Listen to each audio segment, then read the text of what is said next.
2 weeks ago, I started a message by saying, if you are a Jesus follower, a parent or a grandparent, I know this about you. One of your greatest concerns, one of the things you pray for is that your children will be followers of Jesus and your grandchildren will be followers of Jesus. And your hope is that they will not drift away. So this morning, I'd like to return to that conversation. A few years ago, my sons introduced me to a news commentator on YouTube named Philip DeFranco. His news presentations are aimed at millennials and Gen Z, so young people. In last week's YouTube show, he touched upon the exodus of many young people from faith. Here is an extract. As it turns out, religion in America is on a steep decline. Right? So Gallup has been polling and measuring this since 1937, and as recently as 1999, when they asked Americans, do you belong to a church, a synagogue, or a mosque, 70% said yes. But then you fast forward to 2021, just a little over 2 decades, and they found that only 47% of Americans answered yes. You know, this movement and this change is largely being led by the younger generation. With Axios noting that church membership for Gen Z and millennials is actually 30 points lower than Americans born before 1946. And those lower numbers around people that are then actively having kids, there's this kind of chain reaction. And that is because, unsurprisingly, I mean, they found this in the data, children who grew up without organized religion are less likely to join houses of worship when they become adults. Now, clearly those are stats for America, but true in most of the Western world, and to some degree true in our own nation. More young people than ever are giving up on or backing away from faith. And it's not because they've necessarily find atheism appealing, but it is because they have found religion or the God of their childhood so unappealing. It's not because they've investigated the truths around or the teachings around atheism, as much as they have just disconnected from something. They just don't feel faith is something they need anymore. It doesn't seem real anymore. It's just that religion doesn't hold the attraction it used to hold. Many people disconnect from Christianity not because they are embracing atheism, but they are just not sure they believe anymore. They would say, we've not joined a new religion. We're not necessarily atheists. We wouldn't even label ourselves agnostic. We're just not connected in anywhere anymore. This category of people are sometimes referred to as non-affiliated. People who fall into this category are not hostile towards religion or faith necessarily. They just don't feel any need to know. There is this disconnect from religion. They disconnect from God. They just don't see themselves as needing it. And in most cases, it's not an attraction to atheism. And those of us who see ourselves as believers and see ourselves as followers of Jesus, we have to acknowledge that this migration, particularly of young people, millennials from the church, is our fault. The responsibility lies at the feet of people who do what I do and people who gather like we gather weekend after weekend. The reasons that so many people have disengaged from the church, it's not always because of the message, but the way the message is being presented. And yet when you open up the Gospels, when you read Matthew, Mark, Luke, and John, when you look at the way that Jesus interacted with people, the person who is at the epicenter of everything we believe and everything we do as Christians, when we read the Gospels, we discover that people who are nothing like Jesus, people who are seen as wayward and even outcasts, the ones who weren't part of the religious system, they were the ones who liked Jesus. And you discover that he liked them back. So perhaps if our Christianity isn't compelling, if our Christianity isn't attractive, if our Christianity doesn't have any stick, perhaps we have the wrong version. If we're honest, our faith is often portrayed as unengaging, unappealing, and unscientific, and even irrational. So today I want to talk a little bit about atheism, and not because I believe everybody who's walked away from faith has now stepped across the line, now considers themselves atheists, but rather that many people have stepped towards that line. And here's the thing, and you know this, you cannot move away from something without moving towards something else. You can't move away from faith without moving towards something else. So for those who say, I've lost faith in traditional religion, I've lost faith in the God of my childhood, lost faith in God as God has been presented, I've moved away from that. The truth is, without meaning to, without even being intentional, they've now stepped in the direction of atheism. The gospel writer John, who is one of Jesus' disciples, at one point he records for us that the disciples were having a hard time accepting what Jesus was saying. And some of Jesus' followers were leaving him. This is what the text tells us Jesus said. At this, many of his disciples turned away and no longer followed him. Jesus asked the 12, "Do you also want to leave?" Simon Peter answered, "Lord, where would we go? You have the words of eternal life." It's like Peter recognizes to walk away from Jesus is to walk towards something else. And so he says, where would we go? Most people do not come to believe or disbelieve in Christianity because they've looked at all the proofs and the evidence. In every culture, there is a set of beliefs that are just plausible to society. People don't really think that much about them. Sometimes people believe what they believe because it was the way they were brought up. Sometimes people believe what they believe through their friends. Our perspective is influenced by the current view our culture gives us. Now, in present-day culture, there would be a number of these perspectives that see Christianity as not credible. Now, if my frame of reference to what is true in life differs in some way from what I think Christianity says is true in life, then it is logical I can't follow Christianity. If I believe A, and I believe all reasonable thinking people also believe A, and if I think Christianity doesn't believe A, then obviously Christianity can't be true or logical. That's how the thinking goes. And with this, people outside the Christian faith have this assumption that to believe in Jesus requires some mind-numbing belief. That a person who believes can't ask the hard questions of their faith. That you just have to believe despite your situation and circumstances. Mind-numbing, experience-denying. I have to pretend that didn't happen in the world. I have to pretend that didn't happen to me. I have to pretend that didn't happen to my best friend. I have to pretend that didn't happen to my sister. Mind-numbing, experience-denying faith. But here's what you need to know. The original version that we read in the scriptures did not. Jesus' original followers did not pretend things were better than they were. And Jesus' original followers were never asked by Jesus not to look and pretend or just to believe. In fact, at one point in the gospel, Jesus actually says to his followers, if you are having a hard time believing me, then don't believe me. Believe based on what you've seen. Believe based on what you've experienced. Believe based on the works themselves. These are the words in John 14 verse 11 of Jesus. Believe me when I say that I am in the Father and the Father is in me. Or at least believe on the evidence of the works themselves. And the reason this is so confusing at times, and the reason people sometimes think to follow Jesus means we can't look too carefully at the world around us, is often based on the assumption that if one has a different view from the current worldview, then one must obviously be denying the truth. An example of this is clearly seen in the ever-present debate of science versus faith. So let's briefly look at two of the more prevalent arguments that come against faith. For years now, for at least the last 100 to 150 years, people have said the development of science and knowledge and what has come with it is a hindrance to belief.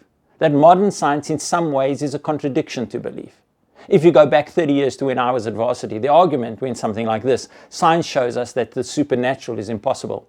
Ancient people believed in the supernatural and miracles. They believed in witches and spells, and therefore Christianity was palatable at a time like that. And Christianity is based on the supernatural and miracles. It's based on the resurrection, based on the incarnation, God becoming man. Therefore, since we know miracles are impossible, therefore classical Christianity cannot be true. Smart people certainly can't believe that. Now, there may be some people who still follow that form of reason, but it is no longer prevalent. The modern scientific argument against Christianity has changed because as science advanced, there was no longer the same confidence in the old scientific view of a closed natural universe. So much of that belief became eroded in the last few decades. And one of the reasons for this is the findings in the field of quantum physics. They basically discovered that at a subatomic level, all the laws that were thought of as immutable natural laws that were true up here, down at subatomic level, don't work. At a subatomic level, you can't really distinguish between matter and energy. At a subatomic level, you can't really distinguish between particles and waves. And more than that, you may have heard of Heisenberg's uncertainty principle, which basically said you can never know where a particle came from and you don't know what caused any kind of movement. And the question you asked determined what you saw. If you said it was a particle, you saw the behavior of a particle. If you asked the question, is it a wave, it showed the behavior of a wave. Physicists began to say you can't say at every level there are immutable natural laws. And as there is still an enormous amount of mystery, how things happen and don't happen at that level, natural laws were seen as simply the customary way things will happen. Thoughtful people have got rid of the idea that somehow there can be no supernatural. Belief in the supernatural is now not so much the stumbling block. The scientific argument against Christianity has moved, and nowadays it takes a different form. Nowadays the argument is not the supernatural is impossible, or miracles are impossible, therefore Christianity is untrue. Nowadays the argument is Genesis is impossible because of evolution, therefore Christianity is untrue. The theory of evolution has also been around for about 150 years, but in the last few decades many have begun to tout it as the answer to everything. So very quickly, let's talk about macroevolutionary theory. Macroevolutionary theory means the big idea of evolution, and it basically has three pillars. Everything has evolved and there is no intelligent supervision. In other words, nobody started evolution. There is no designer or creator. There's no personal beginner to it. Evolution proceeds with no intelligent supervision. Number two, every single species, every single person, every single living thing has evolved from the simplest life form. And number three, absolutely everything about us is a product of evolution. Generosity is the product of evolution. Generous people way, way back were the ones that survived the environment. Therefore, generosity has come down to us. So everything you believe, your sexuality, your emotion, your self-awareness, all is a product of evolution. You are the way you are because of macroevolution. This thinking comes against Christianity like this. Well, evolution makes God unnecessary. The thinking being people needed God to explain the wonder and complexity of life and even the mysteries of human nature. But now we really don't need an intelligent designer to explain it anymore. Therefore, there is no necessity to believe in God. The argument being you don't need God to prove the complexity of life out there because evolution proves that. But of course, then you have to believe that all of the complexities of all the life forms began with a very simple, singular life form. Nowadays, there are many arguments against macroevolutionary theory being true and that the universe could have formed by chance. Just one that I like is given by Alan Plantingham, a Christian philosopher, and he says this: nowadays the scientific world knows that the physics, not the biology, the physics for the universe to form by chance is very improbable. Here is what he says: the fundamental regularities of constants of physics, the speed of light, the gravitational constant, the strength of the weak and strong nuclear forces, must have values that fall into an extremely narrow range for organic life and evolution to occur. And if all these things were out by the slightest fraction, or if any one of them had been different, organic life would not have happened.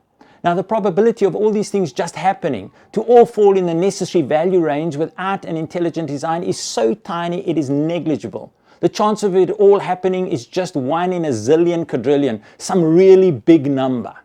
He says, to put it this way, if we were in a game of poker and for 20 hands in a row, I had all 4 aces to win every hand. 20 straight times, I get all 4 aces and I win every time. All the other players would say, we are suspicious about your cards. We think you are cheating. Here's what Alan says. I know it looks a little suspicious, but in the infinite set of possibilities of me getting all 4 aces 20 times in a row, I just happen to hit on that possibility. Couldn't it be the case that out of all of the possibilities, I just happen to get all 4 aces every time? He says, though you couldn't prove this hypothesis to be impossible, it is more likely there is cheating than this incredibly remote possibility being true. In the same way, logically, it is more likely there is an intelligent design behind the creation rather than a set of random chances that happen to come about through evolution. But that is macroevolution, and that's not the only argument from evolution. Much more we will hear the argument today that goes like this. The argument now is about how old the earth is. Christians respond to this evolutionary argument basically in 2 ways. The first way is what is called modern creation science. That has 2 basic pillars, and I will deal with one this morning. First is a young earth, 7,000 years old, and the 7-day creation account. So the idea that the earth could be hundreds of thousands of years old and older, in this view, is seen as not true. The thinking in Christian circles has often been that anybody who has a high view of the Bible as the Word of God has to hold to modern creation science. And people who are not Christian often think that all Christians have to hold to this view. Now, there are some very bright scientific people who believe this, some very bright theological thinkers who believe this, people who are a lot cleverer than me who believe this and who love the Lord. And this is the traditional view of Christianity. But what you have to know is not all Christians believe it. There are some very bright scientific people who are believers, some very bright theological thinkers who are believers, people who are a lot cleverer than me again in terms of understanding the scriptures and science who don't follow this view. Many of these Christians believe in special creation or progressive creation. People who rather believe that there are a series of creative acts by God and that God is constantly involved in creation. They still believe in the inerrancy of the Bible. They don't necessarily believe the young earth theory with a 7-day creation. Some people say that you have to believe in the 7,000-year-old earth and the 7 days of creation to be a Christian. But people who are just as serious about the creation text in the Bible point out that Genesis 1 is written in an unbelievably different style from Genesis chapter 2. Genesis 1 is a poem. It is written like a chant. There are 50 repetitions. There was light and it was good. And there was evening, and there was morning, and there was evening, and there was morning. And then you get to Genesis chapter 2, and all that repetition stops. It is utterly in a different style in the Hebrew. One is a poem or a chant or even a psalm, and one is much more an historical or progressive narrative. Genesis 2, in contrast to Genesis 1, seems to assume there is an atmosphere and rain before there is any vegetation. Genesis 1, you have vegetation in day 3, and you only have an atmosphere in day 4 with sun, moon, and stars. There are a number of other differences, but the question becomes, are they answering different questions? If you were to read my wife Juliet's medical record, you would know a lot about her health and physical attributes. If you were to read a poem that I'd written to her, it may also involve her physical attributes and be just as true, but tell you something completely different about her. Many biblical scholars say the first chapter may be telling us something about the meaning of creation, and chapter 2 may be telling us about how it progressed. And then there's the debate, is either chapter really about how it unfolded, or is it more about the person who caused it to unfold? And here's what I want you to hear, and this is important. It's okay to say, here is what I believe, but there are a number of Christians who also love the Lord who believe differently from me when it comes to the creation account. And that doesn't stop them being Christians. And if you've walked away from faith because of some perceived science-faith contradiction, perhaps you've walked away for the wrong reasons. Despite the fact that we are still on the continuum of discovery as it relates to science, the universe, the human body, life, and all the other things that we are constantly upgrading and updating our knowledge with, in spite of all that, they should not be reasons to walk away from faith. In fact, the first century writer who wrote the book of Hebrews and wrote to Jewish believers about Jesus says this to his audience who were beginning to lose focus in terms of their faith. Fixing our eyes on Jesus, who is the author and perfecter of our faith. And in this one simple statement, there is so much that is so extraordinarily rich. Because with this one simple statement, the author reminds us that the issue as it relates to Christianity is always Jesus. And when it comes to a Christian worldview or a Christian frame of reference, the issue is not a theology, it is not a philosophy, it is not even a belief system, it is a person. That Jesus was the author and perfecter of our faith. It starts with him, and that he wrapped up everything that we need to know. And as one translation says, the author and finisher of our faith. That Christianity begins and ends with a person. It begins and ends with Jesus. He is saying we're to fix our eyes on Jesus, and yes, there are going to be a lot of things that distract us, a lot of things that we will never know, a lot of life experiences that don't add up, that will lead you to ask questions, and that's okay. Why? Because what is our faith based on? We're called to fix our eyes on Jesus because he has provided us with enough evidence to believe. Here's what you have to know. Here's the good news. God did not demonstrate his love for you once you could understand what he was like, once you could understand all the complexities of creation. God did not demonstrate his love for you once you worked hard to get it. God did not demonstrate his love for you even because you deserved it. God's promise is far more full of wonder than any of that. The Apostle Paul, who hated Christians, the Apostle Paul, whose life mission was to stamp out the church in the first century, the Apostle Paul, who eventually became a follower of Jesus, he said it this way: God demonstrated his love for us in this, that while we were still sinners, and the reason this was present tense for the Apostle Paul is that he was alive while Jesus died. He was saying, while I was still a sinner, while I still had my own view of what Christianity was, while I was still responding negatively and poorly to faith in Jesus, while I was still present tense a sinner, as he writes it for us, while we were still sinners, God went ahead anyway, and he sent his Son to die for us. While we were yet sinners, Christ died for us. And this is the point. The trustworthiness, the wonderfulness is settled at the cross. Not at a philosophical debate, not at a scientific debate. So that the one thing we would never, ever have to worry about was his love for us. While our minds continue to catch up with all the wonders of this world, the wonder of creation, and while there will be a lot of things we won't ever know, but where we stand with God, we don't ever have to wonder about. If we're honest, if we're not afraid to ask the hard questions, if we're willing to shine a light on our faith, there will always be things that you wonder about because we look at them from a limited perspective and understanding. But God's love for you should never, ever be one of those things. And if you've stepped away from faith because of something else, perhaps you've stepped away for the wrong reasons. So may you come to understand your faith is based on a person and what he's done for you. And may this knowledge open you up to all sorts of new perspectives. And may you have the wisdom to know when to say, "This much I know, that God is still at work with me." Amen. Following are some questions to help keep the conversation going, or maybe to get the conversation started, and I hope you'll join me again next week. Bless you.